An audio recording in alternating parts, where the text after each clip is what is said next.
Assalamualaikum warahmatullahi wabarakatuh. Perkenalkan, saya Fitri Tarwiyah, peserta pelatihan dasar CPNS Kemenkes BBPK Ciloto tahun 2002, golongan 3, angkatan 4, kelompok 4. Saya bertugas di Rumah Sakit Pusat Infeksi Profesor Dr. Sulianti Saroso sebagai seorang perawat. Izinkan saya memaparkan video saya tentang Acute Smart RSN dan Intensive. Rumah Sakit Pusat Infeksi Profesor Dr. Sulianti Saroso atau lebih sering dikenal dengan RSPISS beralamat di Jalan Sunter Permai nomor 2 RW 12 Papanggo, Kecamatan Tanjung Priuk, Kota Jakarta Utara, yang memiliki nilai budaya kerja yaitu responsif, sinergi, profesional, dan integritas. Rumah Sakit Pusat Infeksi Profesor Dr. Sulianti Saroso atau sering disebut dengan RSPISS diresmikan tanggal 21 April 1995 dengan rincian profil Rumah Sakit Khusus Kelas A, Rumah Sakit Kajian Pendidikan Jejaring AHSUI, kemudian terakreditasi KARS Paripurna, Rumah Sakit Badan Layanan Umum, dan Rumah Sakit Rujukan Penanggulangan Penyakit Infeksi Emerging tertentu. Visi RSPISS adalah menjadi rumah sakit unggulan penyakit infeksi yang terdepan setingkat Asia.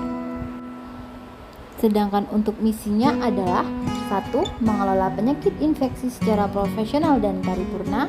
Yang kedua, terselenggaranya pengkajian dan penelitian dalam bidang penyakit infeksi, emerging, re-emerging, dan tropical medicine.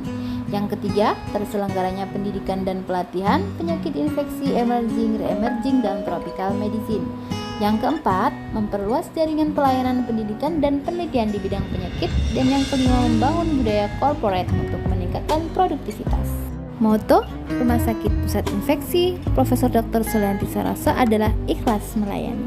Adapun struktur organisasi tata kelola RSPISS tahun 2021 adalah sebagai berikut, yang saat ini dipimpin oleh Dr. Muhammad Syahril SPP MPH. Sedangkan saya sebagai seorang perawat berada di bawah subkoordinator pelayanan keperawatan. Menurut Permenpan RB nomor 35 tahun 2019, tugas jabatan fungsional perawat adalah melakukan kegiatan pelayanan keperawatan yang meliputi asuhan keperawatan dan pengelolaan keperawatan.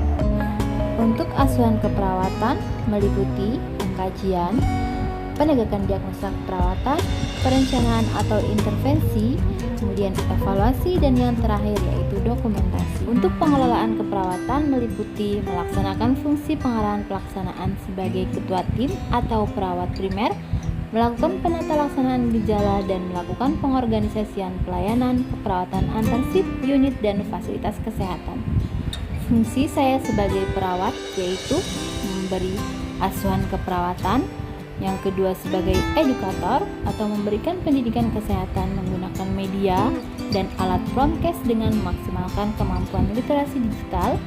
Yang ketiga advokat, menjadi penghubung antar pasien dengan tenaga lain, kolaborator bekerjasama dengan rekan sejawat, dan koordinator mengkoordinir pelaksanaan dan pelaporan tindakan keperawatan. Akhir sebagai agen pembaharu.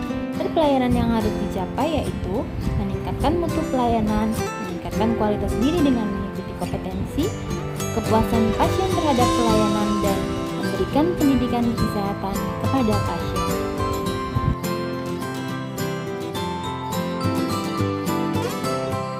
Wujud nyata sebagai perawat dalam implementasi Smart RSN yaitu menjaga nama baik rumah sakit dengan memaksimalkan kemampuan literasi digital, menanamkan jiwa nasionalisme dengan mengamalkan nilai-nilai Pancasila, mengembangkan rumah sakit dengan meningkatkan kompetensi diri, kemudian membangun hubungan profesionalisme dengan sejawat, memberikan pelayanan terbaik dengan bersikap ramah dan sopan, kemudian meningkatkan kemampuan berbahasa asing dan meningkatkan kemampuan teknologi, dan yang selanjutnya yaitu mengembangkan jiwa entrepreneurship dalam memberikan pelayanan dengan bersikap adaptif dan meningkatkan pengetahuan dan wawasan dengan memanfaatkan fitur digital dalam mencari informasi.